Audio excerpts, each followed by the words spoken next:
क्या आपके रिलेशनशिप में कभी तकलीफ आई है? क्या आपको लगता है कि ये बार बार झगड़े क्यों होते हैं?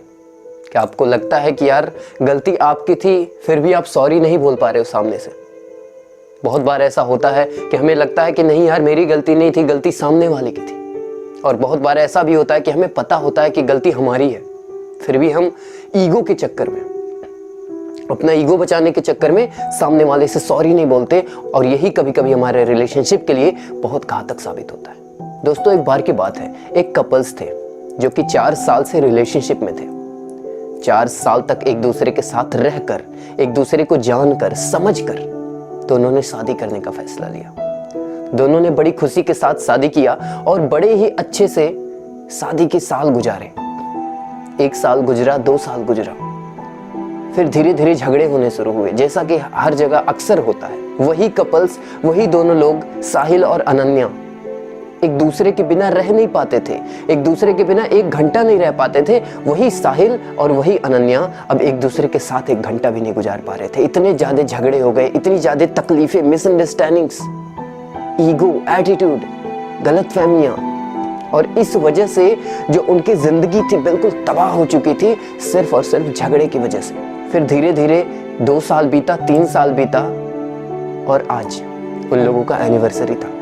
सुबह सुबह साहिल अपने ऑफिस के लिए निकल गया, और उन लोगों के बीच में कुछ उस दिन भी कुछ सही नहीं चल रहा था। लेकिन जो अनन्या थी, उसके दिल में बहुत सारी उम्मीदें थी कि क्या पता आज कुछ ऐसा हो जाए, क्या पता आज कुछ ऊपर वाले का ही करिश्मा हो जाए कि हमारा जो रिलेशनशिप बर्बाद हुआ पड़ा है, तबाह हुआ पड़ा है, वो आज सही हो जाए। क्या पता इस एनिवर्सरी के बाद हम लोगों में कभी झगड़े ना हो, क्या पता हम लोग वैसे ही प्यार से रहे जैसे शादी के पहले रहते थे, या फिर शादी के 1 साल पहले 1 साल में रहते थे। बहुत सारी उम्मीदें, बहुत सारे इच्छाएं, वो सारी इच्छाओं को समेट कर अनन्या बैठी हुई थी, और साहिल जाता है, ऑफिस जाता है, शाम का इंतजार करती है, धीरे धीरे घड़ी की सुइयां देखते हुए।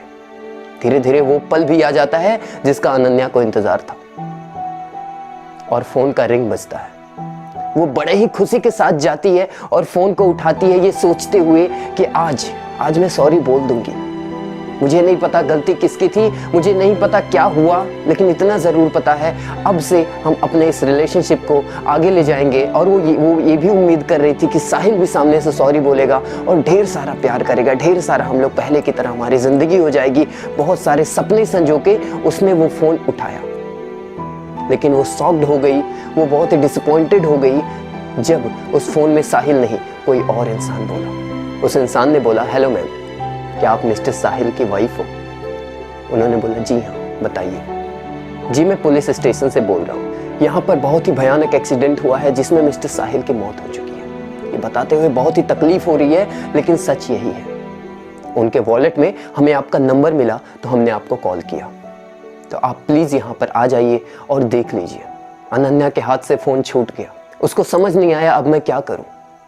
जिस रिश्ते को 4 साल साथ में रहने के बावजूद भी एक दूसरे के साथ रहकर जी नहीं पाए, एक दूसरे के साथ रहकर एक दूसरे को महसूस नहीं कर पाए, आज वो इंसान इस दुनिया में नहीं था, आज साहिल इस दुनिया में नहीं था। अनन्या बिल्कुल अकेली, वो जमीन पर गिर पड़ी, उसको समझ में नहीं आ रहा था अब मैं क्या करूं। उसके सामने सब अंधेरा था।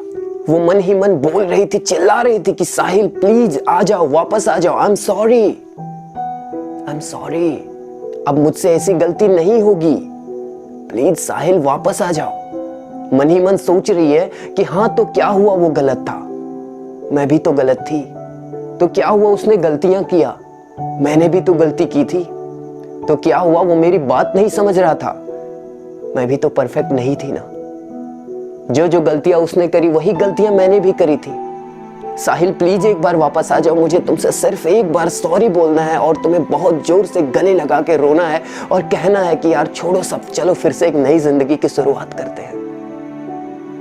लेकिन अफसोस अब वो इस दुनिया में नहीं था। अनन्या को समझ में नहीं आया क्या करूं, उसको कुछ समझ में नहीं आया, वो जस्ट बेहोश पड़ी है। फिर अचानक से दरवाजे का रिंग बजता है, बेल बजता है, और जैसे तैसे अनन्या की हिम्मत नहीं थी कि वो उठ के जाके दरवाजा खोले, फिर भी वो उठती है जैसे तैसे हिम्मत जुटा के और दरवाजा खोलती है। जैसे ही दरवाजा खोलती है वो शॉक्ड हो जाती है, क्योंकि दरवाजे पे साहिल था। वो रोने लगती है और जोर से जाके साहिल को गले लगाती है, और रो रो के कहती है कि Sahil my darling I love you, I am sorry, मुझे माफ कर दो, मुझसे बहुत बड़ी गलती हो गई थी, हम अपने रिलेशनशिप को समझ नहीं पाए। आज मुझे पता चला कि आपकी मेरी जिंदगी में क्या अहमियत थी, मैं आपके बिना एक पल भी अब नहीं रह सकती, प्लीज मुझे कभी छोड़कर मत जाना, मैं तुमसे दिल खोल के रो रही हूँ और सॉरी बोल रही हूँ। यार एक नई जिंदगी की शुरुआत करते वो रोने लगी, बिलखने लगी। फिर जैसे तैसे साहिल ने उसको संभाला और थोड़ा बहुत संभलने के बाद में अनन्या ने उस फोन कॉल के बारे में साहिल को बताया। साहिल ने बोला कि मुझे माफ कर दो यार, मेरा आज दोपहर में वॉलेट चोरी हो गया था और वो जो फोन कॉल था वो उसी वजह से आया था।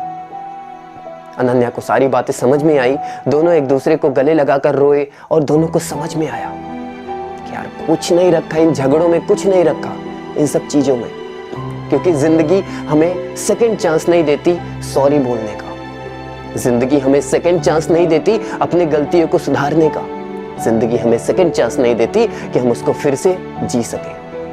जी हाँ दोस्तों, जिंदगी सेकंड चांस नहीं देती कि जो भी गलतियां आपने किया, जो भी क्रैक्स आपने किए अपने रिलेशनशिप में, अपनी जिंदगी में, उसको आप फिर से भर पाए। जिंदगी एक बार मिलती है, चीजें एक बार होती हैं, तो उस एक बार को सजो कर संभाल कर रखना चाहिए।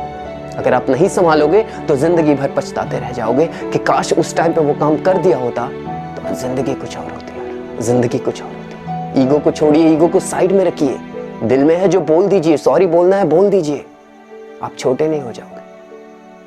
तो मेरे दोस्त, ये जिंदगी है और इसको खुल के जीना है। अपने रिश्ते को, अपने रिलेशनशिप को संभाल के रखिए। बहुत ही मुश्किल से मिलते हैं वो लोग जो आपसे सच्चे दिल से प्यार करते हैं, उनकी इज्जत करिए, कदर करिए। और इस स्टोरी के माध्यम से मैं बस यही समझाना चाहता था। मेरे दोस्त, उम्मीद है आपको स्टोरी पसंद आई होगी। अगर पसंद आया हो तो मुझे कमेंट में बताएं और स्टोरी को लाइक जरूर करें ताकि मैं ऐसे वीडियोज आपके लिए हमेशा बनाता रहूं। तो लाइक करना मत भूलना और कमेंट में बताना वीडियो कैसा लगा। दोस्तों, इसी तरीके के एक्सक्लूसिव कंटेंट के लिए आप मुझे खबरी पे फॉलो कर सकते हैं। वहां पे मैं अलग से कंटेंट डालता रहता हूं, स्टोरी, रिलेशनशिप से रिलेटेड, मोटिवेशन से रिलेटेड। खबरी एक ऑडियो प्लेटफॉर्म है, वहां पे आप जाके मुझे फॉलो कर सकते हैं। साइड में ऐसे दिख रहा होगा आपको कैसे करना है। अगर आपको मेरे से डायरेक्ट बात करनी है या फिर कोई भी सवाल पूछना है तो आप मुझे इंस्टाग्राम पे फॉलो कर सकते हैं, बाकी सोशल मीडिया के साथ में। तो मेरे दोस्त, वीडियो देखने के लिए बहुत बहुत धन्यवाद और हमारे साथ जुड़े रहने के लिए बहुत बहुत धन्यवाद। Signing off, Adarsh Pandey. Wish you all the best. Bye bye.